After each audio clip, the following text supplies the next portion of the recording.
Hey everyone, Ben here, back with something very different on iRacing. This is the TCR Challenge from Oulton Park. Now, this was very much an arrive and drive race. I had 5 minutes practice prior to qualifying, so imagine just how delighted I was to be put in a 3.3k top split grid.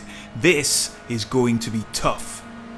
And we're about to find out just how tough, because the green lights are on and we are underway. We're starting down in P13, but can we hold our position into T1? There's a slow driver off the start there. That's Christian Agostinelli there. He's had a terrible getaway. We've got cars down our inside here, so I'm going to have to be very careful not to get squeezed out onto the grass. We make our way through, but we've definitely lost a couple of positions there to drivers up ahead. Oh, a Hyundai driver getting it very squirrely, nearly running it out onto the grass. That's Chris Schraubel there, and he's got a poor exit through the left hand. I'm going to be alongside onto the straight here. Can we hold our nerve? It's the tight hairpin coming up, hard on the brakes, got to get the car slowed down. Very difficult on lap 1 with cold tyres and cold brakes, but we're just able to do it and we hold position. So we're now up into P14. I have to close off the inside line there as Schraubel wants to make a move straight back past cars, swerving up ahead, down again into a heavy braking zone. Got to keep it tight here through the chicane, but Martin Monk is running out wide, squeezed off onto the grass there. He returns to the track safely, so we are back up into P13, very nearly running it out wide there on the exit curb. So wow, some tight action there off the start. Let's take a look back at what happened to Agostinelli there, and you can see he rolls forward off the start. That will be his race ruined. It's only a 15-minute session. He'll have to serve a drive-through penalty, and as we come through then, the left-hander, you can see the poor exit that Schraubel gets. That gives me a chance to get alongside him as we barrel down towards the very tight hairpin. Everybody getting through cleanly. Well done to all the drivers on the grid there. I had the inside line and the position was mine. On to lap 2 then, and we're really struggling with cold tyres here. We just about get through the double right-hander, but we're coming under increasing pressure from Danilo Bento behind, and we're losing touch a little bit with the drivers up ahead. Still in P13 as we come to finish the second lap of this race, but I'm really now starting to feel the heat from behind. Look up ahead, Henri Friedman has had some kind of issue, and look further up ahead and there's another driver off. That's Andrea Endara. What on earth has happened there? He was one of the quicker drivers towards the top of this field. Let's take a look at it on replay, and you're going to see just gets a whack on the outside, and that is enough to spear him into the barrier. Look at the damage to the car. That is his race over.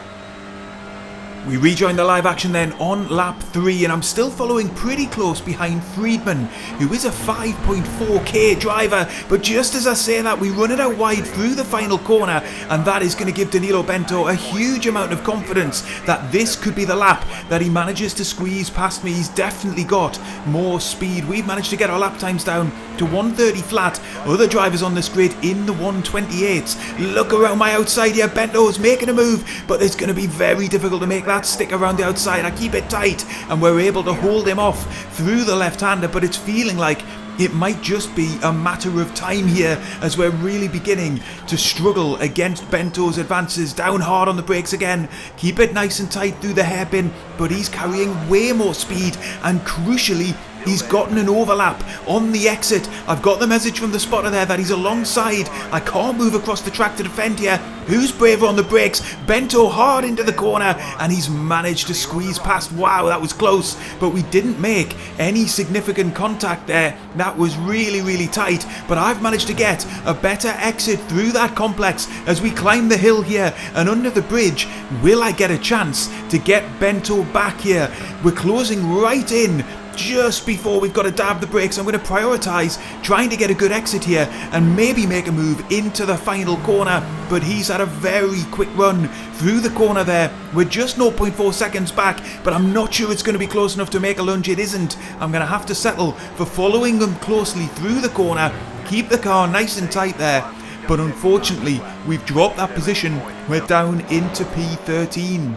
Here's that battle again then. On replay you can see I'm just able to hold him off earlier in the lap, but by the time we reach the tight chicane there really is no way to cut back across the track. He's already got the overlap and that is the move done. I'm actually just relieved looking at that again that we all came through in one piece. Unfortunately the next bit of the race became a battle between myself and Chris Schraubel behind. I lost touch with Bento over the next couple of laps and I was coming under huge pressure from the Hyundai driver behind me. I was able to hold him off, and as we got onto lap 9 I was actually beginning to set some quicker times and was able to just build a little gap, still under a second, but enough to give myself a little breathing space as we close around the last corner. I was going to match my personal best in the race so far. Now don't get me wrong, this is still massively off the front running pace, but it was enough to just give myself a little bit of room back to the two drivers behind. We clip the curb on the inside. You can tell I'm pushing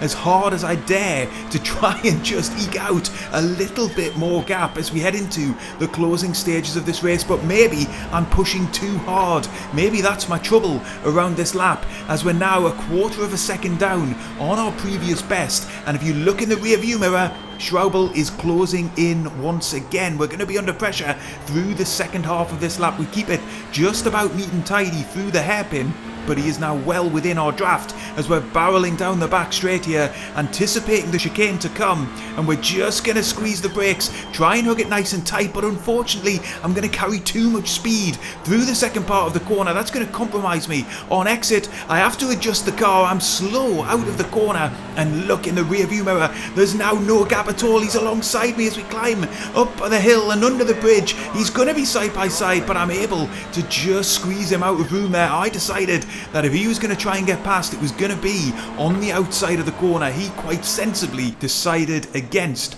trying that move, but the pressure would just continue over the next couple of laps. He was right underneath my rear wing throughout the rest of this race, basically putting the pressure on every corner, every braking zone, just trying to pressure me into some kind of mistake that would open up the gap once again to allow for an overtaking move. But so far I'm holding my composure. There's no doubt that both drivers behind me have got more speed, but as we get onto the final lap, we are now into the last chance saloon for Schraubel behind to try and make a move. Now in the cockpit I'm conscious that that might mean that he throws caution to the wind and actually just sticks his nose down the inside. So far the battle has been really respectful, but maybe that's going to change in the last set of corners, so I'm probably extra tense heading into this final half lap here, because I'm wary that he's just going to take a gamble and try and make this move stick. I'm slow again as we climb the hill, and once more he is closing in, and again I'm going to come to the right hand side of the track,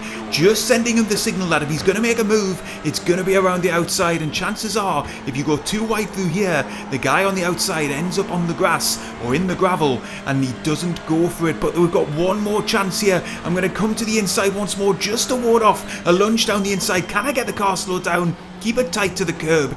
Yes, I can. And it looks as if the defensive mission is complete. We're going to come home where we qualified in P13 of a very, very competitive split.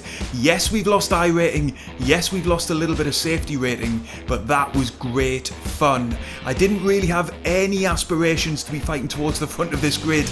I would have to do much more practice for that, but it was really nice to have a good battle back in the TCRs. Great racing here. Maybe though this race gives a really good example of one big change that I think iRacing should introduce in order to incentivise all of us to race more often and in different kinds of classes.